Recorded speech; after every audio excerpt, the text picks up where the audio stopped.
In this video, I'll give you the quick basics on how to start your Facebook ads agency business and how to make one quickly and efficiently. This can be incredibly useful for some of you guys over there who want to start from nothing. And many of us have started so far. I definitely started this way, and the agency business can be a jump start because, as we say, it can be done on muscles. You don't need a lot of resources to start a business like that. You just need a computer and an internet connection and skills. You got the skills through the course, so that's no problem. And then now you need to learn how to turn those skills into an actual agency business. This is what we're going to talk about in this video. As you can see, it's about Facebook ads as a service. So I have here a few paper reminders, and we're going to talk about the main things that you need to cover. Those will be the pricing models, writing proposals, getting contracts, retaining customers, scaling your agency, and some advanced strategy on how to get leads and customers. So I hope these small pieces of advice will be enough for now. And of course, later on in the advanced sections, in the courses on products and services, I will be doing a full course on how to actually start and manage an agency or a service business, but that's much later. So let's go with number one. Number one is the pricing model. So there's basically 5 different pricing models that apply to the agency business. We'll do a quick run through now and then discuss them in details later. So basically you have projects where you charge a fixed fee and you have a clear deadline and a clear number of things that you need to complete. You get the money, do the things, and it's done. Projects are really not recommended for the agency business because you want to do consistent work and retain your customers for longer. But some of these projects can be very profitable. So for example, you could do a project and make a bunch of money quickly and then move on from there. So the hourly work is kind of on the side of the freelance model. You can also use it as an agency, but it's not recommended. Retainers are where the majority of the magic happens. So you want to kind of manage campaigns on an ongoing basis with a retainer that your clients are going to pay every single month for the services that you provide. And now when you start scaling these services and scaling the ad campaigns, this is where you move into the performance model, where you start charging maybe a percentage of the budget or a percentage of the profit that they make, which is much harder, but we'll talk about it again later. And then once you become a reputable agency, you can even do bigger deals like business partnerships, where you can even get a percentage or a stake in a given company to do their marketing for them, right? So these are the basic pricing models. And now that we've gone over them, we will kind of step back and talk about how do you actually start an agency business from the very zero, from the very start. You've got nothing. It's just you and your skills, and you can't you don't even have a company. You don't know anything about the agency business. So first thing first is pricing. Pricing kind of is separated into 2 categories. You either have a team or you don't. If you don't have a team, we'll start with that part, and then we'll talk about how to actually get a team and start charging as a business. First of all, when it's just you on your own in the beginning, the most important part is to get clients, not how much money they're gonna pay you. So in the beginning, you can get clients for something like $100 a month, $200 a month. It doesn't matter. They have to pay something, but whatever they pay is not that important. I know you may need the money and you may not be ready to leave your full-time job yet, especially if you don't have a job. That this is perfect. But if you do have a job, you may not want to leave it at this very point. But getting a customer for $100 to $200 a month is great. And I'll tell you why, because there's a few things that are much more important in the long run that will help you establish your agency. Number one is experience. So you need to actually do the work, get experience, and the most valuable part of that is to speak to the other entrepreneurs and learn from their experience. As I taught you, in order for you to do their campaigns, you need to understand how their business works, how they're running their business, how they're presenting your products, how they speak to customers, why do they understand their customers, and why their product is so good. Working with a few of those entrepreneurs will already start to give you a feeling about how things are being done in business, and this will be invaluable. It's probably the most important part in the beginning and also in the very end, right? Once you have a profitable and successful agency, that experience is going to make you the most invaluable person in the company, right? So other things that are important in the beginning, you want to get the customers for low amounts of money, something like $100 to $200 in the beginning, because what you want to do is build testimonials, case studies. You want to get a number of customers to present and build your portfolio. You want to build your reputation, and money comes secondary to all of those things. Now, how do you actually make a business of this? Because definitely working at $100 per month with clients is not going to cut it, and you will be staying at your day job forever, spinning the wheel in the 9 to 5. You don't want to be doing that. So with every new client, you increase the retainer. So if you got your first client for $200, you got to get the next one for $300. No questions asked. Don't bow down to this. Except if they're super exceptional, but if they're going to be paying $200, they're not going to be super exceptional anyways. So you need to remember that you charge the client and not the job. Don't ever discuss what you have to be doing and how much time you're going to be spending. They're not paying for your time. They're not paying for what you're going to be doing. They're paying for results.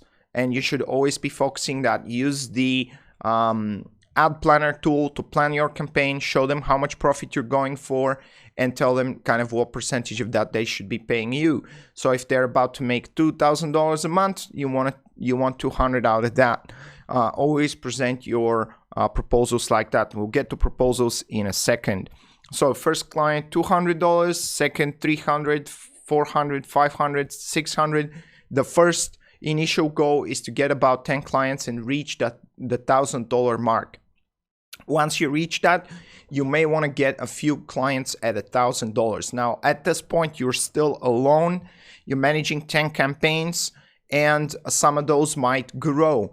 As soon as you start making enough money to quit your day job, do so right away, as soon as possible.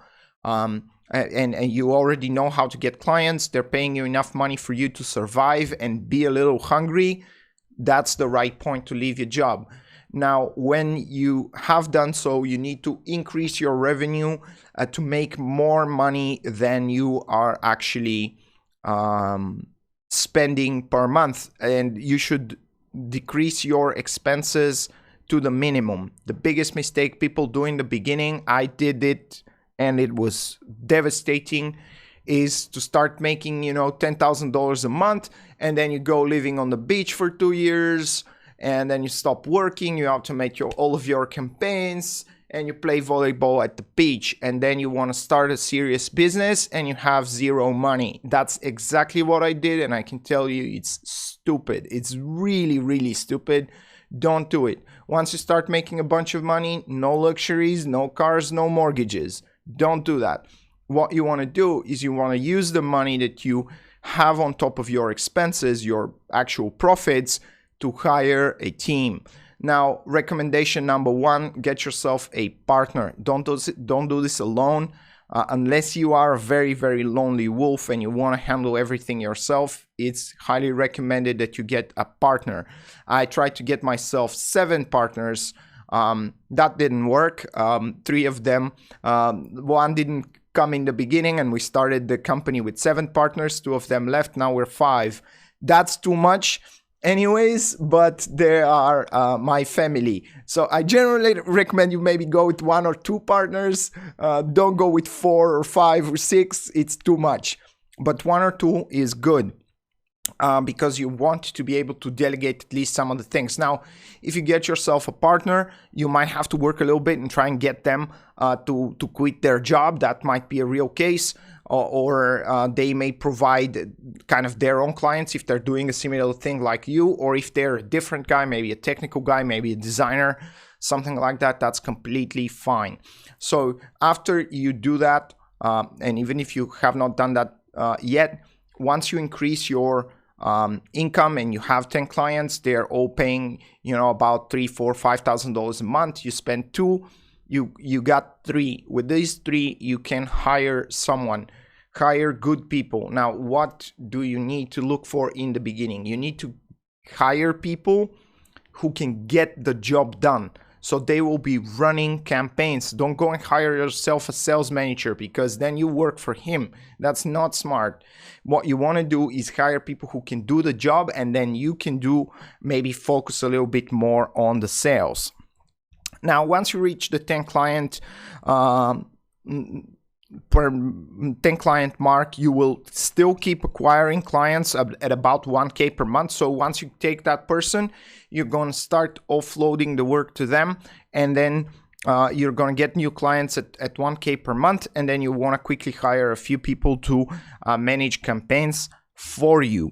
Now, at that point, you might want to start charging a setup fee. So if you're charging $1,000 to manage the campaigns per month, you can charge another $1,000 for the initial setup. That includes things like auditing their campaigns, doing market audience research, competitive research, setting up tracking pixels, and setting up initial campaigns. Those are a lot of things. So people won't kind of be that bothered. You will see some resistance with the setup fee, but don't bow down. It's a good idea, and it will help you increase your revenue.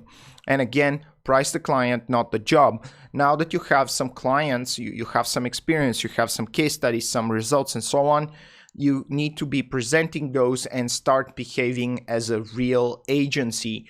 And put all of these things on your website and showcase all of your trust factors, all of the certificates that you got from the Google Ads course, from Masters Academy, and from the Facebook certifications that we're going to talk about in a few videos. And then once you put all of that, you have enough trust factors to look as an agency. Now, some people try to adjust their prices to the locations. Like if you want to provide marketing services in India, for example, you're going to have to charge lower than if you're going to provide them to the United States. That's a mistake, I think. And most of the time also people try to pay you based on where you are located. That's a big mistake. Don't ever let them do that. You should always use the ad campaign planner tool, show them how much profit they're going to make, and ask for a cut of that. It doesn't matter if you live on an island on a deserted island, right? Or if you live in the poorest country in the world, or in the richest, does not matter. Now, if you live in one of the richest countries in the world, you can actually do that and say, hey, with that, I can't even pay my expenses. Now, this you can use, but if you live in a poor country, always focus on the profit that they're going to make. Price the client, not the job. Then once you actually start managing campaigns, and let's say you're charging $1,000, but you are managing, let's say, a budget between maybe $5,000 and $10,000 per month. Now you start scaling this budget, and all of a sudden they're now spending $50,000 a month. You can't be charging them $1,000 per month, obviously, because now you're doing much more work. You have to refresh ad creatives, you have to do all the scaling work, and and they're making a lot more money, so they would be happy to pay you more. Make sure to negotiate that in the very, very beginning. Now, moving on, once they make more money, you can ask for more money, because you will be doing more work and they'll be making more money. And also this aligns your interests. It's important to mention that, because the more the campaigns perform better, the more they want to scale them. And once they scale them, you're going to make more money, they're going to make money, everyone's going to be happy, and you're going to have your interests aligned with your customers. So you're going to be looking in the same directions, and you will be incentivized to provide them as much performance as possible. And the other type of scaling is kind of the horizontal scaling, which if you provide any other services for them, then you want to increase that percentage. So for example, if their campaign budget is $10,000 and you charge, let's say, 10% of that budget, that's the $1,000. If you are providing additional services apart from the Facebook ads management, like consulting them on their strategy, or maybe doing designs for their ads or anything like that, you want to be increasing that percentage. Because, for example, we are an extreme example because we do everything from business strategy, planning, design, websites, and all that. Sometimes we even charge up to 50-60% of the ad spend because we're not just doing ads, but also the websites and the optimization and the business strategy and doing everything. So the more you increase the amount of services that you do, the more you increase the percentage of ad spend that you want to take once they are scaling. Right, paper number one out the window. Now, how do you actually get clients? Well, we are going to skip for a second the part where to find them, and we'll just start with the friends, family, and fools ideas, right? Take a look around, see who you know, who has a business. Maybe you can help them with that. Always starts with the 3 F's, friends, family, and fools. You will find clients there, and they'll get you started, and you'll get the small wins in the beginning.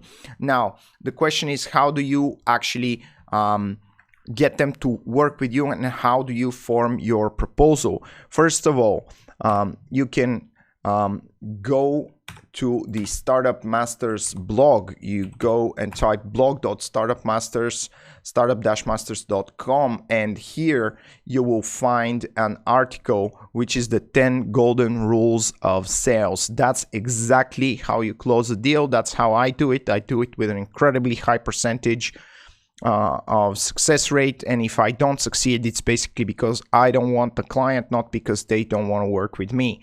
Read the whole thing. It helps. It's really, really good. It's years of experience packed in 15 minutes on exactly how to sell to your clients. Right. So now that that's out the window, how do you do how does the process go? You sit down with them and you go interview style using the customer development technique again. Go back to the business and marketing strategy courses if you don't know how to do customer development, or watch Rob Fitzpatrick's course on Udemy on exactly how to do the customer development. So you interview them. You want to learn everything about their business, how they're doing it, why they're doing it, who are their customers, how do they sell, what's good about their product, who's their competitors, and so on.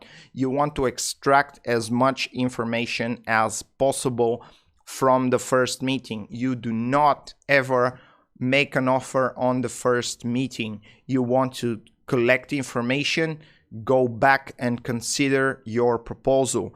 Then you want to make a second meeting to discuss the proposal. In the first meeting, what you want to do is use the philosophical approach that Socrates used, the Socratic method, to try and ask them the right questions to get them to see the solution. Like, for example, their marketing sucks, and you want to help them realize that. You ask them the right questions: how much money they make, what's their profit, and so on. So you, at the end of the day, you want them to say what the solution is, and then you want to go back, figure out a proposal once they have agreed that this is the direction to go in, and you want to make a proposal. How do you make a proposal? What do you put in it? The things to put in your proposals are, first, present yourself in a professional way. You should send them a document that looks professional with your branding. Spend a bit of buck on that, even maybe get a freelancer to do it for you. It's a good idea to do that, to look professional. Now, in that proposal, you need to put some client testimonials. If you don't have any, you can put your certificates or things like that, case studies, any results that you've achieved, what are the benefits of your service, like what they're going to get out of it, and the description of the services. What are you going to do and what are you not going to do? Also equally important. You want to show them the results, and be careful. You don't want to show your best results. If you're just starting out, you might want to do that, but you don't want to show them a campaign that made $1 million when they're trying to spend, $2,000 a month. Try to align it with something that looks like their business and is successful. Don't choose the outliers, your most amazing campaigns. This is a very good tip that I never actually learned to do until much later on. Now, in that proposal, you need to have your terms and conditions. We're going to talk about those in a second and how to kind of what they should be once we get into the contracts, but you want to put them in a human, easy to read, easy to understand way. In this terms of conditions, you want to have the length of the contract. This is something that we're going to talk about again in a second. Your pricing, how exactly should they pay, to which company, and so on. You want to include your acknowledgements. This means that if you're going to do the campaign for them, maybe you can ask for them to put their logo, your logo on their website and say that this website is being marketed by you. If they apply for any awards for your advertising campaigns, you want to get credit for that. Definitely include that in your contract. It helps. Next is the copyright issues and data ownership and campaign ownership. Now, if you don't have a long-term contract with them, or especially if you have a profit-based contract with them, meaning that you take a percentage of the campaign spend, that money can become a significant sum over time, which they may decide that they don't want to pay anymore. So that's why you want to make sure that you are the owner of your campaigns, unless they are paying a premium for that.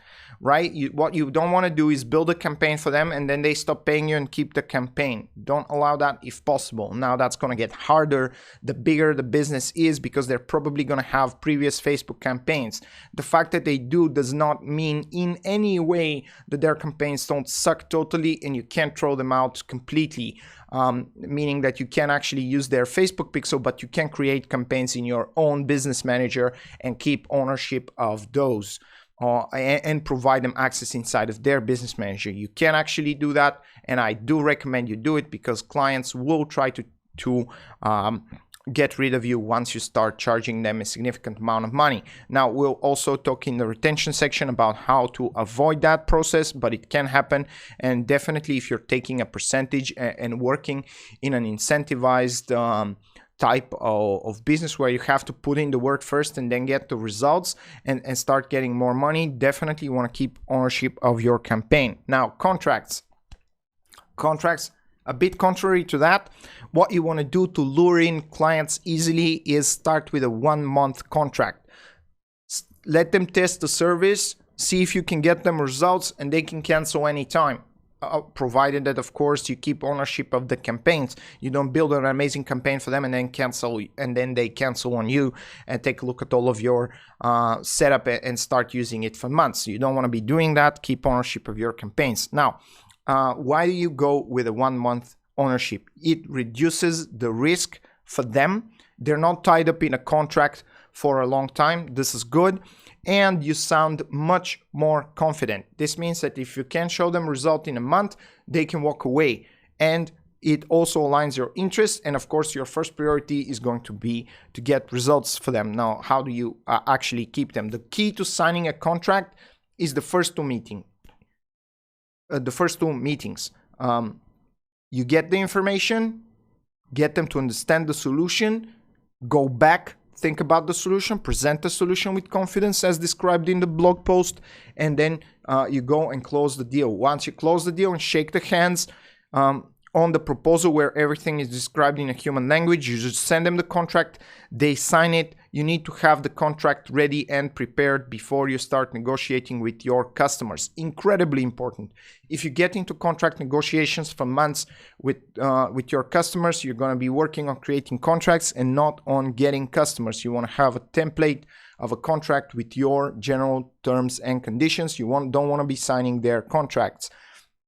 Next is NDAs. Now, since you're going to get a lot of insights on customers, what you want to do is sign an NDA, non-disclosure agreement or confidentiality agreement, not to be confused with a non-compete, right?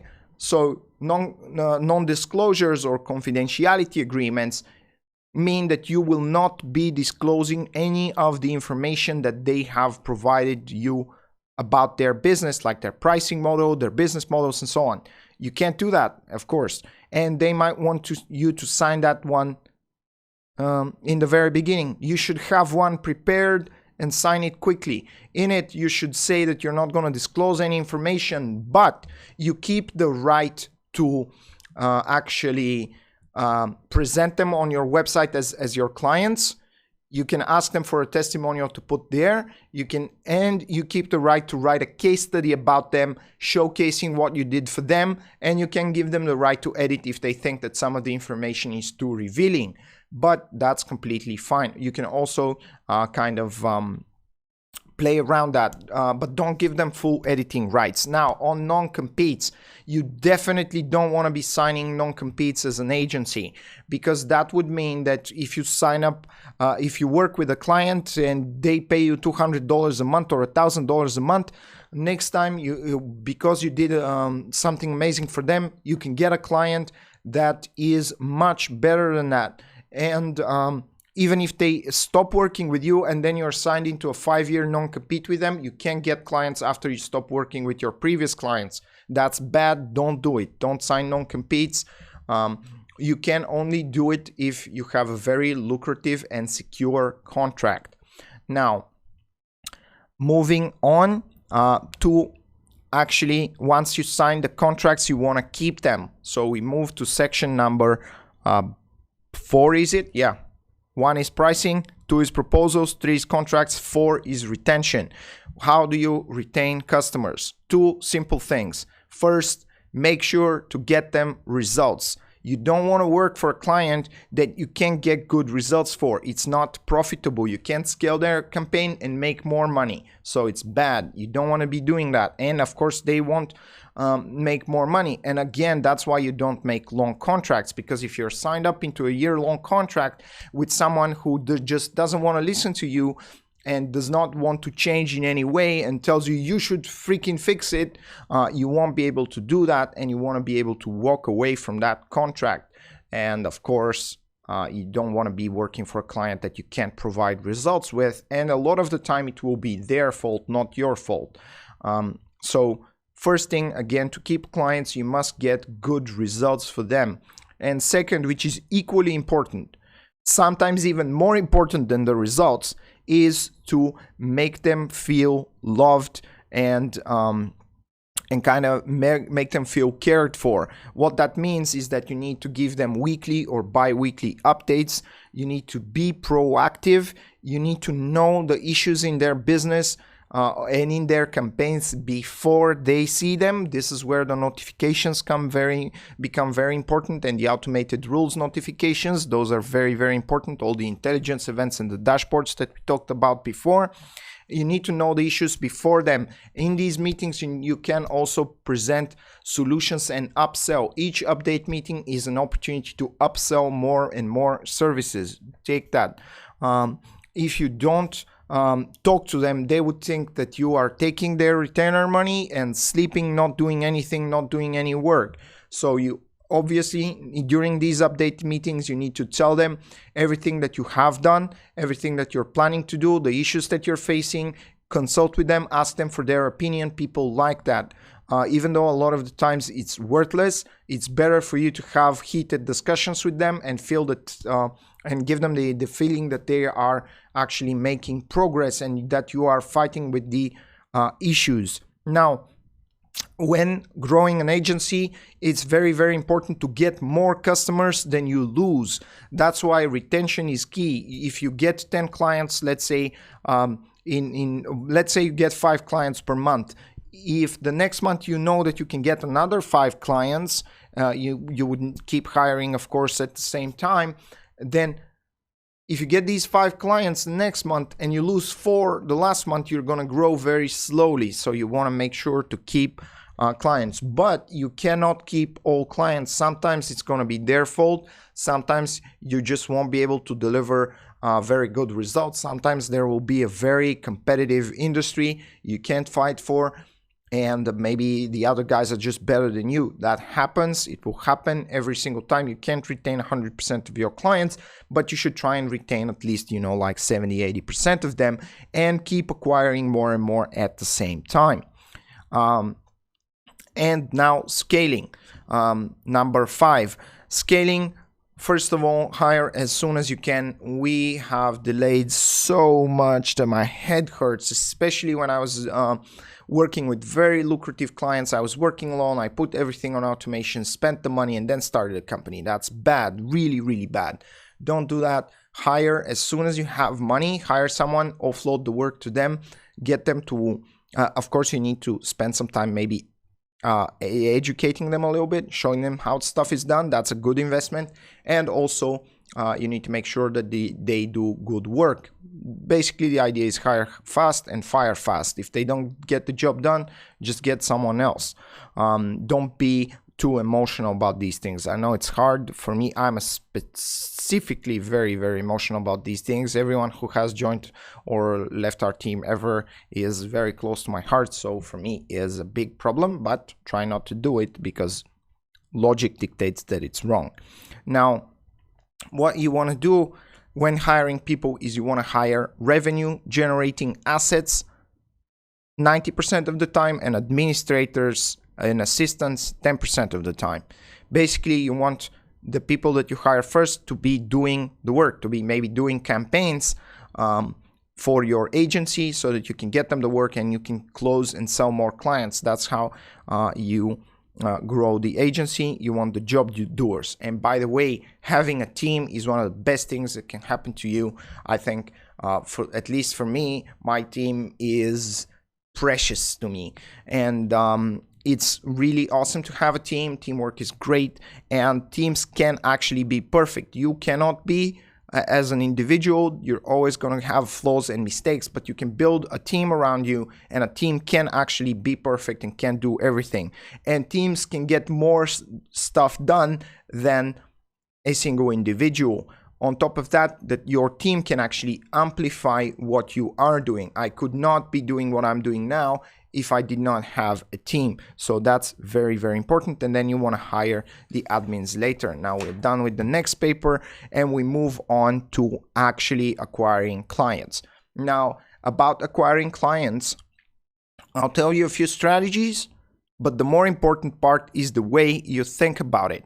There's a book which kind of shows you the right way of thinking. It's called Predictable Revenue. It's written by Aaron Ross. The guy built $100 million sales funnel. He knows his stuff. He's the best, or at least the best author that we've ever seen on creating predictable sales funnels. That's what you want for your agency. His methods, like the cold emails and so on, is now wrong. You shouldn't follow his methods, but you should definitely learn from his approach. So when you are trying to acquire customers, there's a few things that matter and are the most important thing: consistency, reliability, and scalability. Those are the three masters over here. So consistency means that you can get a certain volume of clients predictably and consistently over time. This means that you have a predictable revenue. You know that you can get 3 to 5 clients every single month.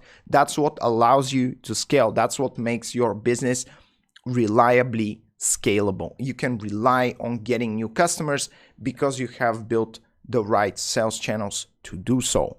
And again, obviously, by reliability and scalability in this way, in order for you to know that, you can immediately see that here the organic channels like content marketing, SEO, and all that work better, because you are never sure that you're going to have the money to advertise, but you are always sure that once you create content and other assets and build up your social media presence, you can use that even if you're home alone and you just have internet connection. You can use that to get clients.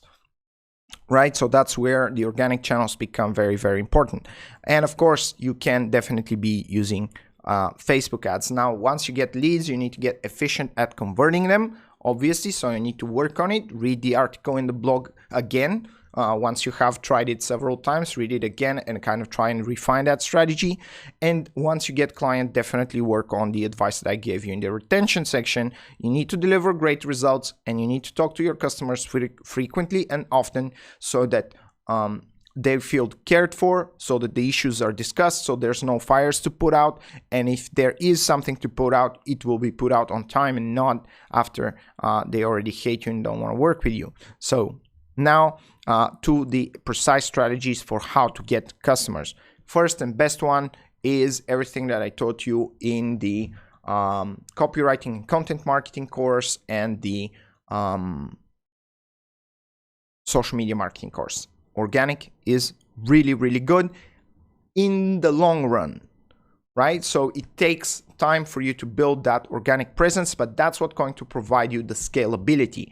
So you want to start early with the content. I definitely did not do that. I was not smart enough to do it. I'm telling you, it's better to start early, because it takes a long time to build your organic presence on social media, or build a successful blog, successful YouTube channel, or successful social media presence. It takes a lot of time, but these are assets that are growing exponentially over time, and you want to be doing that. Now, second is reputation management, which kind of goes in that sense. You want to be writing case studies, you want to be taking testimonials, you want to be, if you do some incredible work, spend the time and maybe a little bit of money to apply for different awards, or even you can get your customers to pay for that and apply for the awards if you do something awesome for them. That kind of comes a little bit later, to be honest. You can't be charging $200 a month and get an award against an agency that spent $200,000 on their creatives, so that's not going to work. Now, you can also use Facebook ads to acquire customers for your agency. And that's very good, because if your ad converts them, they will be much more inclined to think that your ads are going to convert their customers, right? That's the biggest thing. And you can definitely use lead generation ads and conversion ads with landing pages to convert customers. Of course, again, that takes the whole entire customer journey idea and everything that we talked about on that front. So now let's recap and go back to our Facebook ads as a service graphic over here. So once you have a couple of clients, for new clients, you can do small projects or 1 month contracts to get to work with them, get through the door first, help them out, and they will see the value, and then you can turn them into a long-term customer. We have customers that have paid us way over, $500,000-$600,000 for the entire duration of our work with them. So a customer, a service customer that's going to consistently be paying you money over time, over 5 years, can be worth, $500,000. You definitely want to get through the door and then move on to the retainer model. So you can do consultations, audits, initial setup, or like kind of the setup fees, the trackings and the audits and all that. You can do that on project basis, and then after that you can base your proposal on that once you have infiltrated their organization. That's another great thing that you can do.